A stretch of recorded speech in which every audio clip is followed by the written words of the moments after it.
So yun, tulad nung sinabi ko,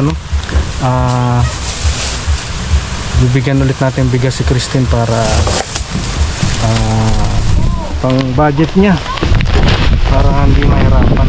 Ito Christine, mga nabutas. Grabe na yung mga plastic ngayon. Ramdam ko ang tuwa at kasiyahan sa mukha ni Christine, na tila ba ay ngayon lang siya nakatanggap ng mga ganitong bagay. Tara po, ibigay natin ang pangbubong, grocery at bigas kila Christine.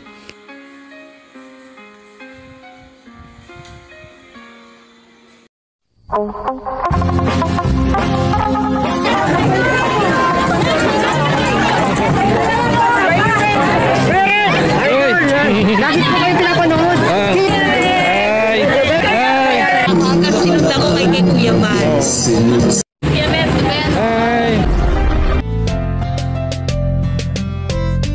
Lagi nyo tatandaan, may isang tao na handang gawin lahat upang magbago. Handang tumulong sa hirap ng mga tao. Mabait, may takot sa Diyos, ngalan niya Red Nobino. Yun, good morning po mga kababayan, mga kaibigan. Tulad po ng sinabi ko sa live kanina, yung mga dilata natin dito ay bibigay natin kay Christine. Ayan, ito po yun. At bibigay na po natin ito dahil wala pa po tayong pan-support. Yung stock na lang po natin muna ang bibigay natin. Dadagdagan ko na lang ng ilang sardinas tsaka noodles, po. So yun, papunta na po ako doon ngayon. Bibili lang ako ng pawid. Ayan, mag-withdraw ako sa ating account. At kaawa-awa po talaga yung kalagayan nila, kaya tara po, samahan nyo ako, puntahan natin si Christine at yung mga kapatid niya, po. Alamin natin yung kalagayan nila. Tara po. So ito po yung nadaanan natin dito sa Basod na bilihan ng pawid. Ayan, yung pawid na binili natin. Sabi kasi nung tao doon 100 daw pa sila doon, pero kung kulang po babalikan na lang po natin. So ayun, kung kulang po sa susunod po babalik tayo dito. Ito po ito sa Basod, medyo mura po ang pawid dito. Nadaaran po kasi natin ito dito. Ako na, bilangin mo na lang. Nasa wala mong tali ito.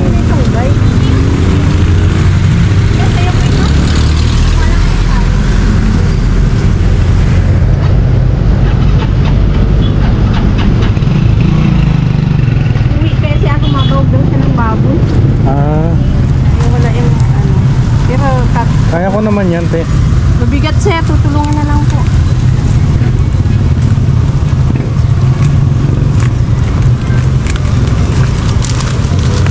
Talaga magkabigat-kabigatan.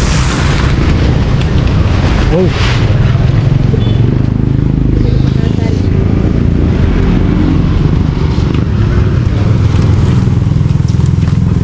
Pati yung sa damit siya. Okay na yan.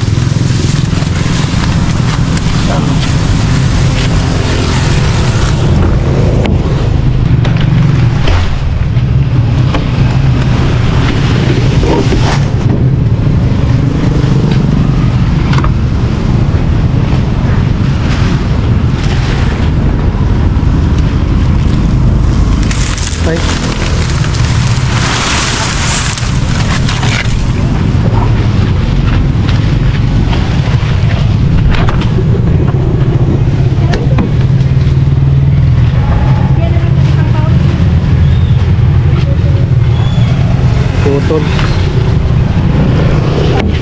Agos ko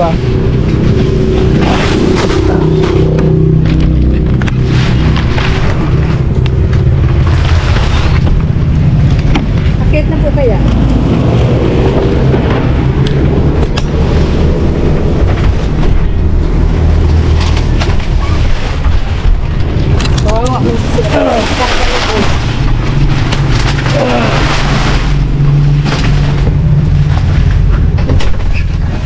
Dalawa pa.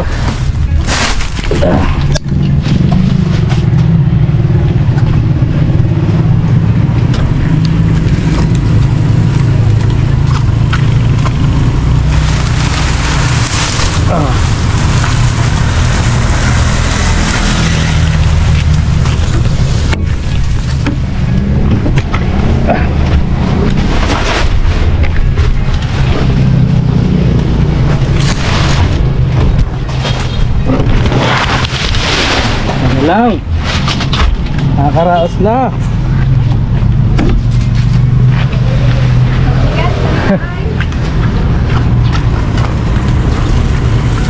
Magkano dito? Mahal?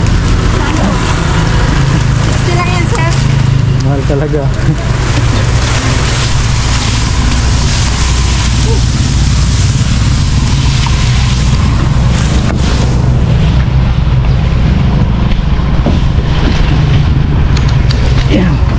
Salamat sa karais mo rin. May isa ka pa siya ulit mo. Kahirapan din. Ang pangalan ng tindahan mo, te? Charles Store po, sir. Ayun lang yung ano, sa baba. Sa likod.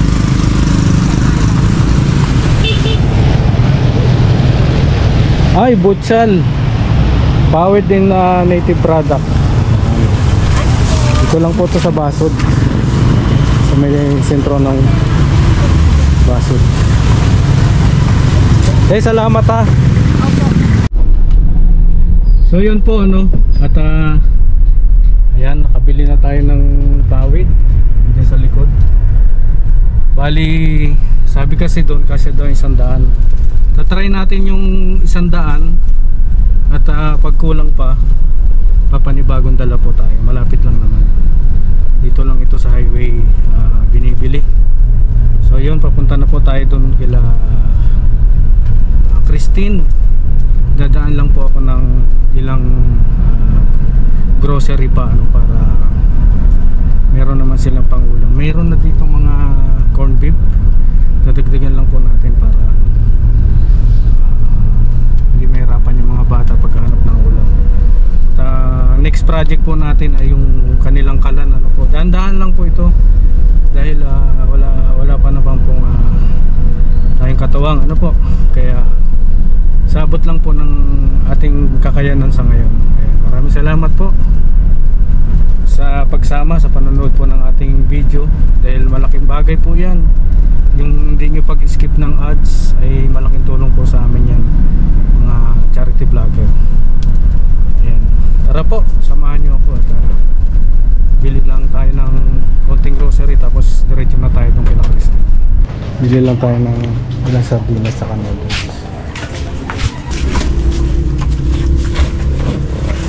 Ay, Sorry po.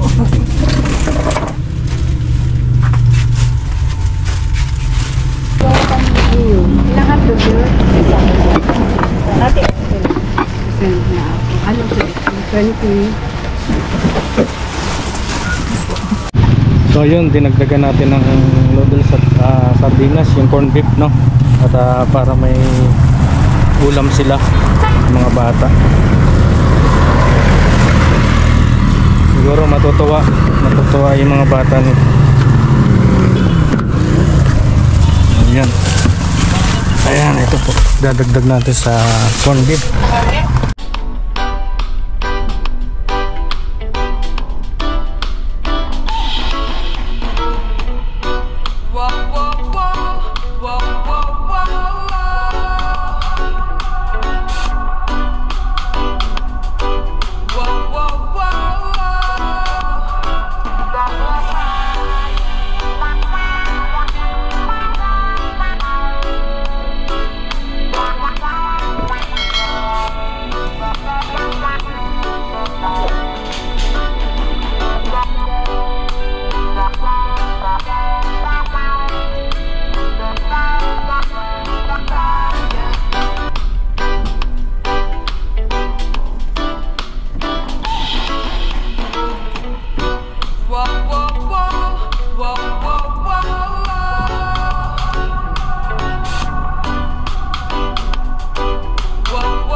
Christine, pupunta ako sa inyo. May dala akong ano, ito yung pawid tsaka itong dilata. Malayo pa ba yun sa inyo? Diyan na? Maglalakad ka na lang, masakay ka. Lakad na lang po. Ah, sige.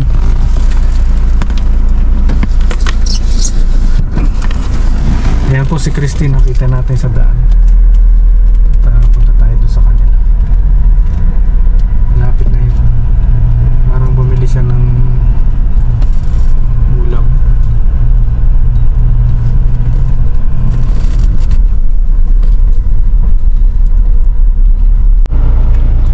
So ito po ano, ito na po yung mga corned beef, mga yung binili natin kanina, mga sardinas, nandyan po. Ayan, natutuwa si Christine ito kasi hindi na siya mahirapang maghanap ng pang-ulam sa mga kapatid niya. Ano po? Ayan, tara po, samahan niyo ako, punta natin yung bahay nila Christine at ibaba na natin yung pawid. Ayan, binili po tayong pawid.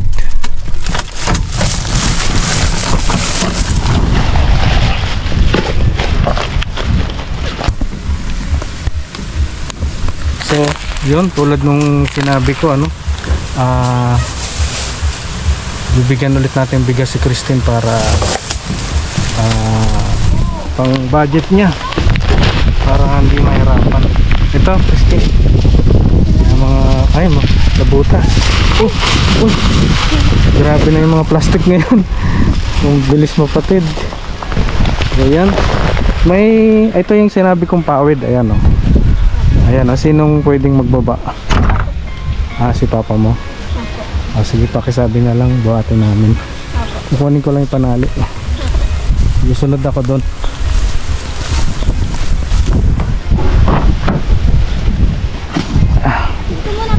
Sige. So, ayun, no. Baka sa mukha ni Christine yung kasiyahan, no? Mukhang masaya siya dahil nabalikan natin siya, nabigyan ng mga ulam, grocery, at nakita niyo yung pawid. Ayan. So ngayon lang natin makikita yung tatay ni Christine. So ayan. Hi, good morning. Ikaw yung tatay ni Christine? Anong pangalan mo, kuya? JC Protasio po. JC? Nakakatunin ko lang pati. Napanood ko kasi kahapon. Napanood mo? Ay, ito. Oo. Kaya nag-uwi po ako kahapon din hapon. Oh. So ayan, magandang tanghali.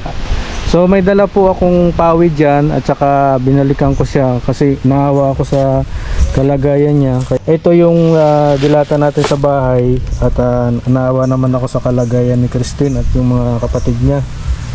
Dinaran ulit natin siya ng bigas para si Sir ay parang kararating ko lang pat na ako ay pag napanood ko po ay na ako masyado. Totoo naman po Sir Lat kasi yan sinasabi niya. Totoo naman. Totoo po yan. Totoo po yun. Okay lang sa iyo na na-interview ko si... Okay lang po yun. Wala Okay. pong kasi totoo naman po kasi yun. Okay. Sir, Kuya JC, ano? May dala akong pawid para maayos natin yung bahay mo. At kasi kawawa naman tong mga bata pag umuulan, no? At balita ko may isang bahay kayo nasunog doon, no? Siya po. Hayaan mo at pagka naraos natin to, tutulungan din kita doon, no? So ito, kuya, yung panali. Ayan. Salamat po masyado, Yung panali. At papatulong sana ako sa'yo magbaba. Ay, siya po Sir. Ayan. Ayan, masaya ka ba, Christine? Opo. Masaya? Opo. Ayan, hindi ka na mahirapang maghanap ng ulam ng kapatid mo, ha? Opo. Salamat. Tapos ang next project natin, yung lutuan mo, no? Bili tayo ng gasol para hindi ka na mahirapang maghanap ng bao. Salamat po. Oo. Tsaka yung maraming damit doon, yung misis ko, maraming damit na gustong pabigay sa inyo, kakapatid. Ayan. So yan, tara kuya. Kuya JC, papatulong ako magbuhat ng ano.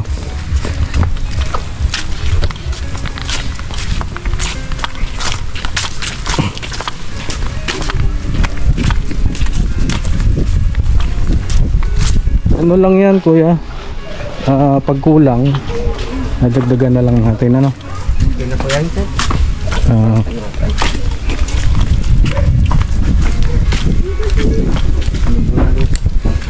ah,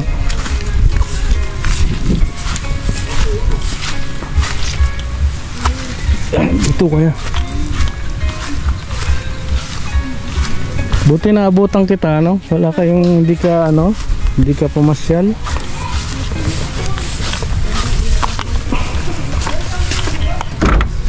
Ayan. Ito po ito. Ito lang po.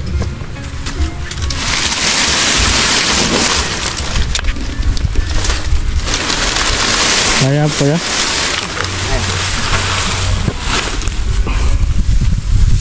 Nasa yung mga kapatid mo? Tulog po yung isa ko. Tulog.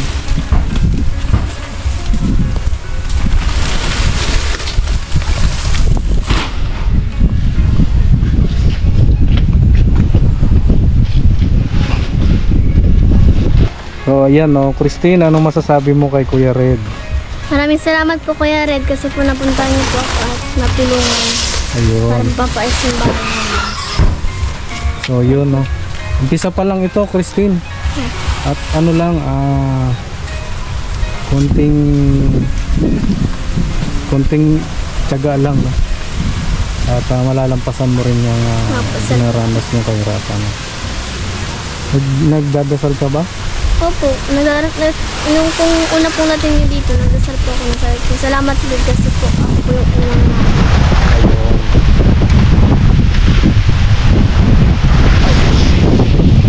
Ayan no, si Kuya JC.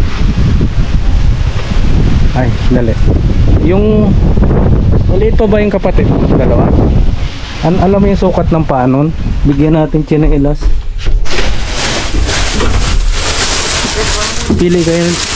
Pilihan mo ng tsinelas yung kapatid mo. sukatin mo niya.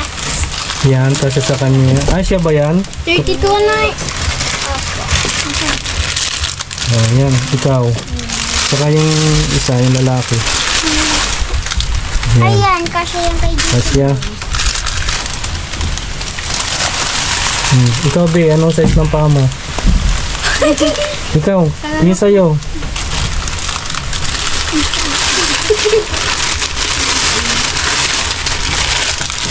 Pili ka na, be. Ano pangalan mo? Sino po? Kalaro ko po yung si MM po. Si? MM po. MM.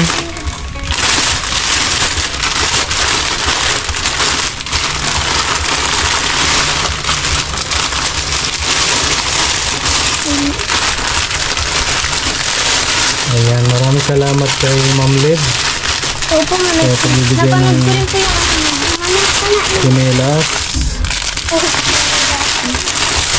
Yan, para sa mga katutubo yan ay kukumpay sila. Ay, kay MM yan. Kay MM yan bagan. Oo. Bigyan ko. Oh, sige.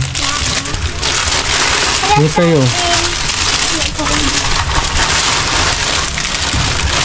naman. Andito yung mga pagbabae. Oo. Malilit po. Maliit.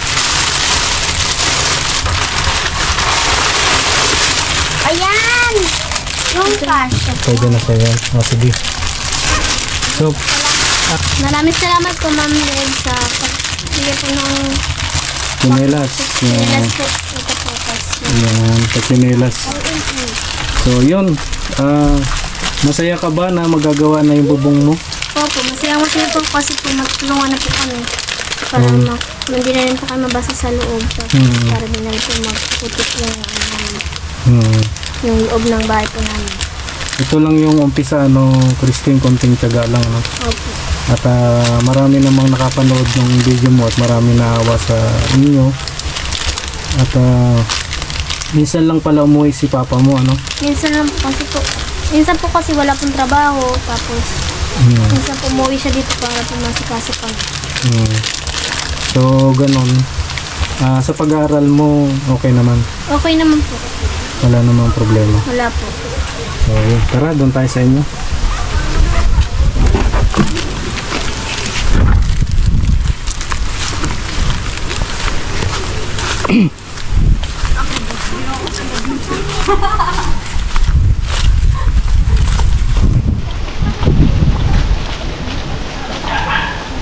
Meron pa?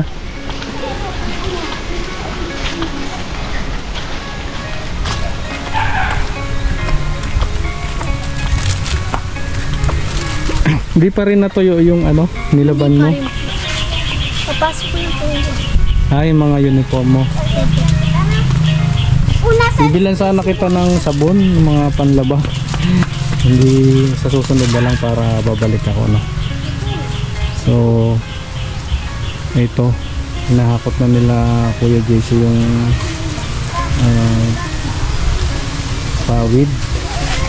Para, maliit lang naman po itong bahay nila Christine. Ito, siguro to 2 metro, 2.5 metro lang ito. Yung ano, at saka palitin na rin talaga. Palitin na. Hindi halatang magpapower so si Kuya JC.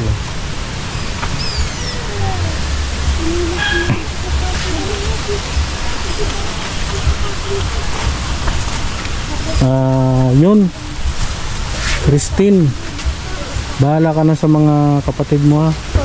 Basta lagi lang kayong mag-pray at mag-ingat, no? Lagi kayong mag-ingat. At ayan, no? Marami ka namang supply sa ngayon. Ito yung bahay nila na plano nating bigyan ng maputik nga po. Pag ano, Putik po. maputik talaga, oh. Ang daming nyug na Kaya, kuya. punta na muna yun sa inyo. Ayan, oh. Kaya? Saka kumain na kayo? Okay na, okay. Kumain na kayo? Wala nang ano, may bigas ka pa? Meron pa po nito. Meron pa. Marami po. Marami pa. Yan, dinalhan ulit kita para baka 1 linggo akong ano. Pagawa mo na lang kay papa mo yung bubong, no? Ako ngayon. Simula niya, oh, para unahin nyo itong nasa ano nyo para hindi kayo matuluan, ano? At ayan mo, yung mga nakakapanood naman ito ay willing tumulong sa atin, ano? At nagkataon kasi na hindi pa masyado malakas yung view natin ngayon, kaya hindi tayo makatulong ng full blast, pakunti-kunti lang. So ganun pa man, ayan na, nahakot na yung pawid. At may panalo na po dyan. Ayan, ano na lang Christine, isang mensahe ulit sa mga kaparehas mo na ano, na bata na iniwanan ng nanay. Anong mapapayo mo sa kanila? Pagpatuloy po nila yung pag-aaral nila para pag nakapagtapos po sila, ipakita po nila na at saka gawin po nila yung lahat ng pangarap po nila sa pamilya nila, kung kasama pa po nila yung pamilya nila. Gawin po nila lahat ng gusto po nila kapag nakapagtapos po ng pag-aaral. Tapos sabihin po nila kung iniwan po sila na kahit wala po sila, kakayanin po. Ayun. Kakayanin po yung buhay. Sabi ng viewers natin, ano, mas matured ka pa daw mag-desisyon kaysa sa mama mo. Ano masasabi mo doon? Ano naman po, mas masyad po talaga ako mag-isip kasi po, parang ako na rin po susi yung ina ng mga kapatid ko. Parang ako na rin po yung tumayo po. Ikaw yung umako ng obligasyon ng nanay mo, ano, na dapat siya, ano. Kahanga-hanga nga naman si Christine. Kay ate mo, ha? Pag wala si papa mo, ha? Para laging maayos kayo, ano. Mukhang matalino ito si Ashley. Maganda ang grade mo. Nag-aaral na siya. Mukhang matalino si Ashley kasi tingnan mo yung noon niya, oh. Pang senador. Oh. Matalino to, pagpatuloy lang ng pag-aaral, ano. So, anong mensahe mo kay mama mo? Anong masasabi mo? Sana po mag-uwi na po siya. Sana umuwi na siya. Love mo si mama mo? Love mo? Ayun. Sige, kausapin mo, baka manonood siya, oh. Okay, mama po yun. Kausapin mo. Sabi mo, ma, masaya ka ba dyan? Tanungin mo. Si papa malungkot. So, ayun. Kuya, Maraming salamat ha. At maraming salamat pasensya na po. dyan. Unti-unti lang ang ano natin pero makairaos din natin yan. Kaya po. Kumusta pala kuya? Matanong ko lang. Okay lang sa'yo yung balita ko yung kininto ni ano? Okay lang po tungkol yun, sa okay lang asawa po. mo? Kasi di naman po siya nagsabi ng ano na hindi totoo. Lahat po yung totoo. Hindi, ano bang totoong istorya ng kuya? Ba't umalis siya? Ay, gawa lang po yung sa ano yata yun sa kanyang sarili niyang pag-ano. Kasi meron po kasi siyang ano, mahirap bagitin po kasi personal na ano na lang po Personal yun. niya. Mahirap po niya. Kaya naman. Yung nangyari na yan. Kaya po. Para sa akin, nangyari na po ay Bangon na lang ano? bangon na lang po ulit. Wala ka ng planong mag-asawa ulit? Ay, sa akin pa ayun pong mga bata muna ang asikasuhin. Hindi po pwedeng pabayaan yun. So pasasaan pa't makakaraos din naman yan. Siya po. So yun po ano. At nabigay natin kay Christine yung mga kailangan niyang gamit sa araw-araw na mga dilata. Kasi nahirapan din siyang mag-produce kung anong ipapaulam niya sa mga kapatid niya. Tapos si kuya ay minsan nasa malayong lugar ang trabaho kaya naobliga si Christine. Ayan. Maraming salamat po Salamat sa lahat. Spread love po. God bless. Bye-bye.